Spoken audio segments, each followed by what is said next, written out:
Bonjour. Pénurie d'eau potable dans la capitale. Vox Populi révèle à sa une. Le désarroi gagne plusieurs quartiers de Dakar. Dans la capitale sénégalaise, Vox Populi parle des parcelles assainies, de la Padoue, de la cité Cœur d'Amel, de golf qui sont sans moindre goutte. Est-ce la goutte d'eau qui peut faire déborder le vase? En tout cas, pour l'instant, retenons que le malheur des uns fait le bonheur des autres. Si on en croit Vox Populi qui souligne les bonnes affaires des charretiers et des boutiques. Quoi qu'il en soit, Vox Populi souligne 48 heures après le début de la pénurie d'eau annoncée pour 5 jours, plusieurs quartiers sont totalement, voire complètement au fond du gouffre, s'engouffrer dans le problème. Voilà ce que fait le Goron national, comprenez monsieur le ministre de l'Hydraulique et de l'Assainissement. Mansour Faye, plus que c'est de lui qu'il s'agit, plonge dans l'eau, indique l'observateur l'Obs, plonger dans l'eau par les pieds ou par la tête. En tout cas, monsieur le ministre de l'Hydraulique, en l'occurrence Mansour Faye, de dire dans l'observateur l'Obs que oui, Dakar a besoin de 350 à 375 millions de litres par jour selon la période. Oui, le prix de l'eau devrait baisser. Oui, Ngapatingolo Liban. Que retenir d'autre des Samba Tandiaï dans l'observateur l'Obs de Mansour Faye? Sinon, le Goro national évoque des histoires de serpents ayant mordu le bois, à savoir depuis 2014, 60 forages ont été réalisés pour Dakar et 7 autres réhabilités. En attendant, retenons d'après l'observateur l'Obs que l'usine de Cœur Momarsar a été remise en marche dans l'après-midi d'hier. Aujourd'hui, la Tribune affiche à sa une la solution du juge Dem. À quel sujet? Eh bien, au sujet de l'indépendance de la justice et de l'autoroute à péage. À propos du péage, enquête revient sur la protestation contre les accidents, histoire d'indiquer le récit d'un après-midi mouvementé. Il s'agit de quoi? Eh bien, enquête entend par là l'opération Escargot du collectif des usagers de l'autoroute à péage, avant de noter le péage chemin de croix des contestataires. Parmi les contestataires, il y a les rappeurs Simon et Dogiti qui ont raté le voyage, explique enquête. Le journal de nous informer même que la séance de prière a été interrompue. Et pour ne point interrompre le débat, il y a Walf Quotidien qui révèle une controverse autour de l'éclairage du péage. En tout cas, Eiffage verbalise Macky. Voilà le titre qui barre la une de Walf Quotidien. Le journal en effet indique que selon Eiffage, l'éclairage ne dépend que d'une décision de l'État. Et en l'État, Walf Quotidien explique que d'après Eiffage, l'éclairage de l'autoroute à péage a été intégré dans l'offre initiale, mais le gouvernement n'en a pas voulu. Ce que veut Eiffage sur la sécurité de l'autoroute à péage, c'est de mettre l'État face à ses responsabilités, si on en croit Walf Quotidien. Réumi Quotidien, pendant ce temps, revient sur les libertés publiques. Pourquoi faire? Eh bien, pour nous informer que Ndeketeyo,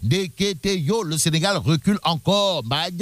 En tout cas, retenons ce qu'a déclaré Malick Gakou du grand parti Soukali Sénégal, à savoir, ma candidature est irréversible. Sur ce point, Malick Gakou a d'après Réumi Quotidien dit billahi, wallahi, watallahi, je serai candidat à la présidentielle de 2019 et je battrai Macky Sall au premier tour, sans contour ni détour. Malick Gakou, cette fois dans Sud Quotidien, jure la main sur le cœur avant de dire: nous avons une justice politicienne. Devenu politicien, l'ex-magistrat Ibrahima Hamidou Dème n'use pas de la langue de bois avant de soutenir dans Sud Quotidien: on ne voit pas, alors là, pas du tout le rôle du Conseil constitutionnel, à part le contentieux. Sur le contentieux autour de l'aspect informatique du parrainage, il y a dans Sud Quotidien un certain Cheikh Bahoum, apparemment DG de l'agence de l'informatique de l'État, qui semble multiplier par 0 les attaques de l'opposition. En tout cas, Cheikh Bahoum, DG de l'ADIE, sur l'aspect informatique du parrainage, de soutenir dans Sud Quotidien que techniquement, il n'y a aucun problème possible pour ne point permettre que le décompte se fasse dans les règles de l'art. En attendant, passons au quotidien. Le quotidien, pour terminer, le journal nous informe que Ndeketeyo,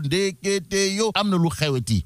Eh bien, Alioune Mar, maire de Rufisque-Ouest et libéral de son État, rejoint pieds et mains liés Macky Sall. Aussi, le quotidien renseigne dans ses colonnes que les démocrates réformateurs n'auront pas, alors là, pas du tout de candidat en 2019. Ça veut dire quoi? Eh bien, ça veut dire que Fada Modou Diagne fait un pas de plus vers Macky. Et là, mais la kidong de. Faut-il dire Tchei ou Euskeuil? Bon, vive le Sénégal.